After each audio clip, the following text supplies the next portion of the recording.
Ils me font des coucous derrière, attends, enfin il est filmé. Salut, c'est Floyd, bienvenue dans la première de Paroles d'artiste. Clap.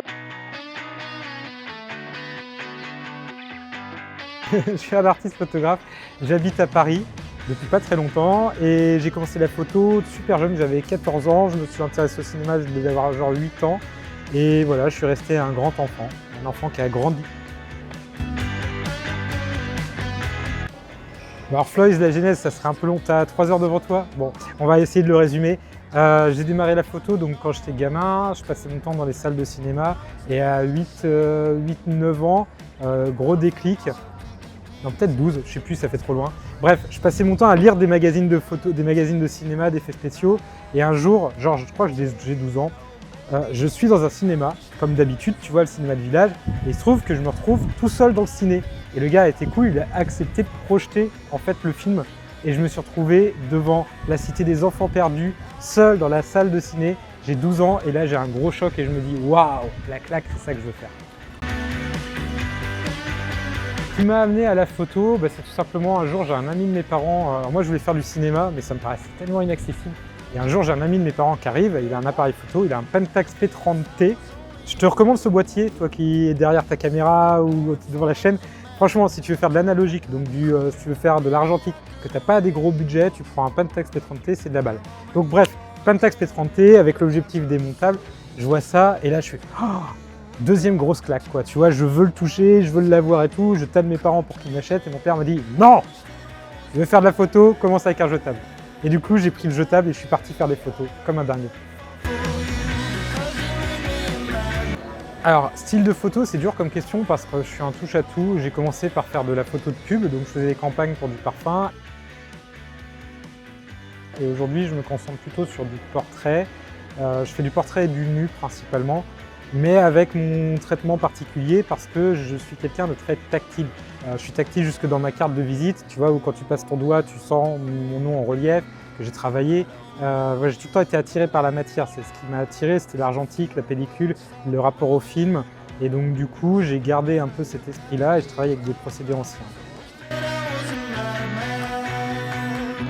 Alors, je vais te dire un truc, parole d'artiste, je trouve que quand même tu poses des bonnes questions. Quelle émotion je veux transmettre au niveau de mes œuvres? Waouh. Alors, je t'explique.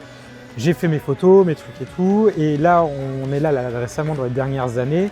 Je shoot une mannequin qui est pro, je suis là, et à un moment donné, la fille, elle a arrêté de shooter, elle n'est plus dans le shooting, elle se pose comme ça, je ne sais plus ce qu'elle fait, mais elle est naturelle. Et je la shoot quand elle ne le sait pas. Tu vois, je la shoot vraiment, je fais une photo volée d'elle, quoi. Et donc là, j'ai plusieurs photographes qui me tombent dessus, commencent à me dire c'est pas bien ce que tu fais, faut pas faire ça, c'est pas les machins, bref. Et là, je dis, ça m'embête parce que la beauté, finalement, c'est l'instantané. La beauté, c'est ce qu'on a sur le moment. Donc, du coup, je suis parti de ce truc-là et j'ai dit, OK, la prochaine mannequin, je vais la mettre dans un lieu et je vais la shooter, mais elle ne saura pas quand elle sera shootée, en fait. Tu vois ce que je veux dire? Et donc, du coup, j'ai ramené le deuxième mannequin qui était Sloane VDC. Je lui ai dit, écoute, je te mets dans la salle de bain. Tu fais ce que tu veux, tu fais tes bails et moi je me mets derrière et je te shoot. Et ça a démarré comme ça et ensuite j'ai fait venir d'autres mannequins, des modèles et puis maintenant je travaille que comme ça, c'est-à-dire que je ne prévois rien si ce n'est que je vais shooter quelqu'un dans un lieu.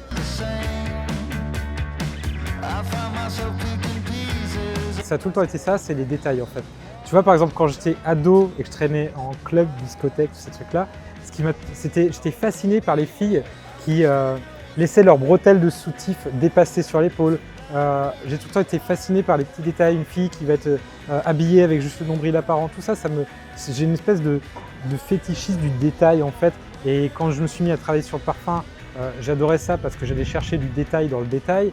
Et voilà, en fait, quand je fais poser aujourd'hui des modèles dans mon appart ou dans des lieux comme ça, en fait, ce que je recherche, c'est vraiment de la beauté dans le détail. Une belle lumière, un petit détail, un bout de peau, enfin voilà, j'adore le détail en fait, quoi. Bonne question, c'est un joyeux bazar, je te montre. En fait, alors de base, pour faire une photo Floyd, c'est simple, tu prends du papier à dessin. Première étape, prendre du papier à dessin. Mais attention, petit malin, si tu veux faire la même chose, ça va être compliqué parce qu'en fait, il faut un certain grammage. Alors par exemple, je te montre. Là, ça c'est une photo que j'ai faite, une fille que j'ai repérée dans un bar qui est venue poser chez moi. Donc c'est du papier, généralement c'est du papier 300 mg en fait. Et là en fait, là j'ai fait un cyanotype, donc une photo toute bleue. Je suis venu la tremper dans du thé pour obtenir cette couleur-là, parce qu'à la base elle est bleue. Donc voilà, ça c'est quelque chose que j'ai fait. Qu'est-ce que je peux te montrer d'autre? Je sais pas, j'ai beaucoup de choses. Jacques Lang par exemple, ça c'est un Van Dyck, en fait c'est une vieille technique du 18e siècle. Donc Jacques Lang, j'avais réussi à le...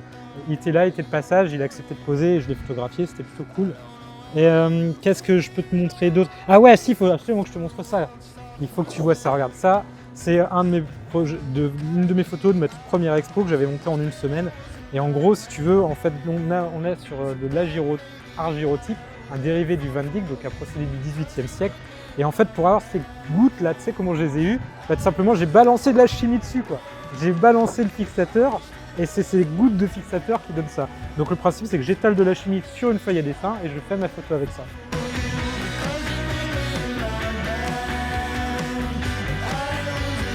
Mes projets à venir, mais il y en a tellement et c'est assez impressionnant parce que quand j'ai monté ma première expo, on m'a posé la même question et j'ai dit je rêverais de photographier Mathieu Chédid et 2 mois plus tard j'ai photographié Mathieu Chédid. Donc comme quoi on peut tout avoir dans la vie. Non, un de mes projets les plus fous, c'est un projet qui vraiment me fait fantasmer. J'aimerais faire une exposition, donc toujours sur le même principe en fait de photos un peu volées, mais ça serait carrément une installation et je voudrais que ça soit les visiteurs qui soient voyeurs de la scène. Donc les faire venir et les faire se déplacer dans des positions super incongrues pour pouvoir regarder mes photos. C'est un truc qui m'éclaterait de voir des gens ramper par terre, de voir des gens regarder derrière des portes et tout. Enfin voilà, j'ai cette idée en tête. Et c'est parti d'une photo qui est devenue un titre et du titre c'est devenu une installation d'expo dans ma tête sans avoir même les photos.